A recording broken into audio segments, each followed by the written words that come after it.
থেকে উদ্ধার করে। টুনি টুকিকে জড়িয়ে ধরে। মারে মারে, তুই ঠিক আছিস? সৃষ্টিকর্তা তোমাকে অনেক অনেক ধন্যবাদ আমার মেয়েকে বাঁচিয়ে রাখার জন্য। তখনই চারদিক কালো করে প্রচুর বেগে বাতাস বইতে শুরু করে। হায় হায়, মনে হয় এক্ষুনি বৃষ্টি নেমে আসবে।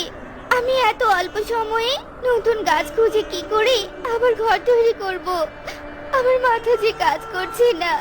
হে সৃষ্টিকর্তা, আমাকে সাহায্য করো, সাহায্য করো।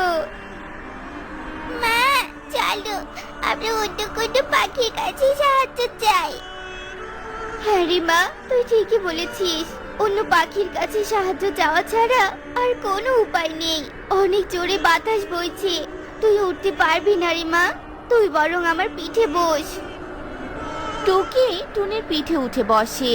টুনি বাতাসের মাঝে উড়ে কবুতরের বাড়িতে যায়। কবুতর তখন পোটলা পুটলি নিয়ে ঘর